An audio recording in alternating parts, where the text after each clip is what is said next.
you know, you're an American in a room of Canadians, so I'm just trying to say, don't get any ideas.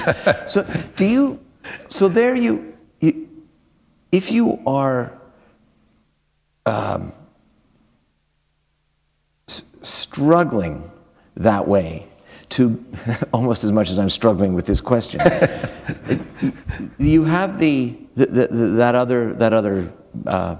group of guys who are supporting you, keeping you safe, taking you everywhere. But you're not a soldier. You're a journalist. Yeah. So you're not really. You're sort of an unequal part of the equation. Mm-hmm. Did you feel that when you were writing the book? Did it make you want to take up arms and help protect your buddies? Yeah, I mean, I became really included in that platoon. I became very good friends with them, and I was risking my life to record what they were doing. And they understood, after a few trips, they understood that to be a good thing. And I think they would have taken great risks to help me had I been hit out there. And I, came quite close a few times. I mean, everyone did. And what I realized, it was kind of a profound revelation. Like, they kept saying, "Hey, you sure you don't want to, like, return fire in the next firefight? You can get on the 50. We'll show you where to shoot." And I have a 50 is it's a 50 caliber machine gun. It's an extremely large weapon. It's almost as scary to shoot as it is to be shot at with. I mean, it really is, at least for a civilian. And I wanted to write a completely honest book about the emotional experience of combat, and that honesty included acknowledging to myself that I was incredibly flattered by that offer, which I, of course, turned down. But I couldn't figure out. Of course, turned down? Well, I'm a journalist. It's like, as soon as you cross that line, you've really violated a basic principle of journalism. And I mean, if it was a survival situation, of course, but it wasn't. This was like, hey, next time we're in a firefight, if you want to jump on the 50, go ahead, that's not a survival situation. That's an experiment, and that kind of experiment is not part of journalism. It's a major transgression, and so it wasn't. But I was trying to understand, why was that appealing? Because I have absolutely zero desire to be responsible for the death of anybody. And I mean, I was very clear in my mind about that. And what I realized is it was really because it was the ultimate symbol of group inclusion. Of groupie inclusion. Inclusion. And here was this group that I was very fond of. I was alive out there because of them. Everyone in the group was alive because of everyone else. I wanted a connection with them. I wanted their approval. I wanted to belong. It's a very ancient human impulse to belong. And not firing a weapon in combat was the only, in every other respect, I was like them. It was the only thing that made me different. And I realized that, like, that was the appeal of it. It wasn't about killing for me. It was about being part of this group.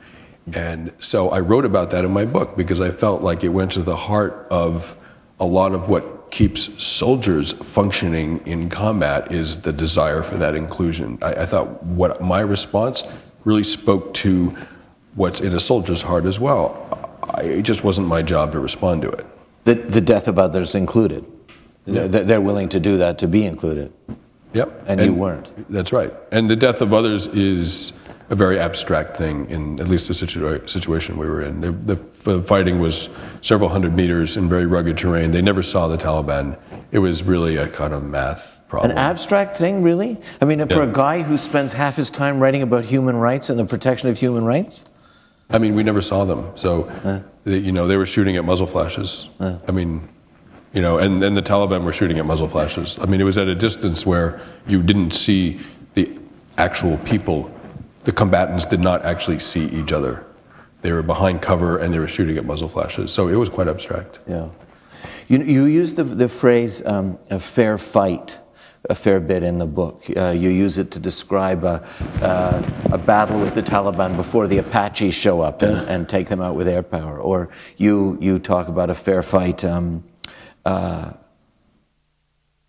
You're twice the age of the soldiers, but you're carrying half as much, and you say that makes it a fair fight. I thought that this stuff, well, as you know, has been pointed out, I mean, the weight of their packs and the difficulty of that, it obviously was a struggle. The amount you write about it was on your mind a lot. I mean, you know, the guys on multi-day patrols, you know, on multi-day operations were carrying 150, 160 pounds.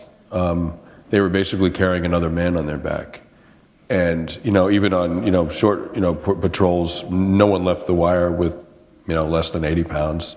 And I never left the wire with less than 50 or 60. And you've got to move from cover to cover with 80 to 150 pounds on your back? Yeah, yeah, that's right. That can't happen fast. No, I mean, they would, you know, when they got hit, they would be basically walking to cover because you just can't run with that kind of weight on you.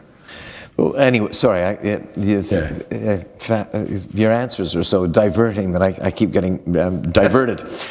But you talk about this fair fight, but always as a presence in the background or overhead, and many of the fights, of the firefights, are drones, predators, taking pictures, finding targets, and the use of predators and now of the Reaper is more and more and more. In fact, Barack Obama, in the first year of his presidency, approved more predator and unmanned predator and Reaper attacks than George Bush did in the last 3 years of his presidency.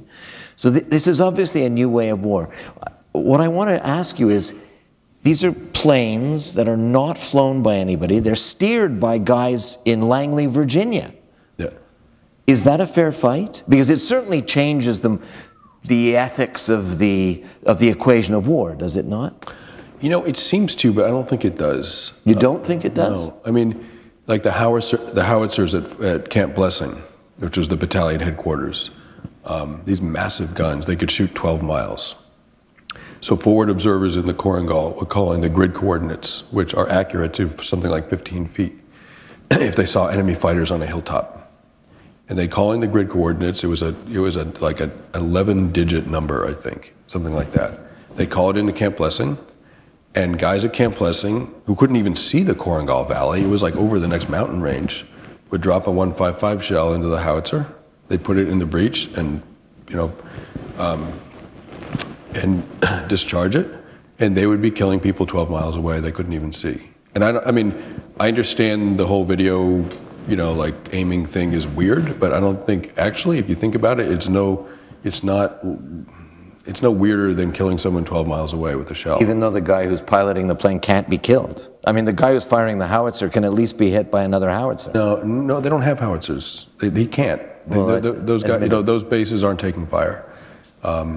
It's certainly not different from a 500-pound bomb released from an A-10. You know, it's just, for that matter, the fighting that was going on in the Korengal, I mean, shooting a 50 caliber machine gun a mile, they hit people on an opposite mountainside, that's pretty removed too. You know, it's like, that's war. I mean, everything beyond a knife fight in some ways is psychologically removed from the enemy, and it makes it easier. And, you know, just because the guy in Virginia has lunch at Denny's doesn't make it better or worse form of killing. Mm-hmm. It really isn't about that the guy can have lunch in safety during his, you know, break. It's about something else. And also, just to, you know, be clear, in the Korengal, they didn't really have those. I mean, they're expensive to keep in the air, so they would have those when they would do operations, but they were doing patrols every day. So just nameless patrols into nameless villages, and that's when you know, we'd get hit, ambushed. And so they didn't have drones flying overhead because it was just another patrol and another, you know, small outpost. And it took half an hour to get air power into that valley. So for half an hour, it really was, you know, World War II style, men on foot, yeah, with rifles in bad terrain. Like, for half an hour, it was basically a fair fight. And when the Apaches came in, the Taliban stopped fighting. They're like, okay, that's plenty, we'll go home now. I have two quick questions, then we'll open it up for questions. Right. You made a documentary at the same time. You had a helmet cam? No. No, I was carrying a video camera like that.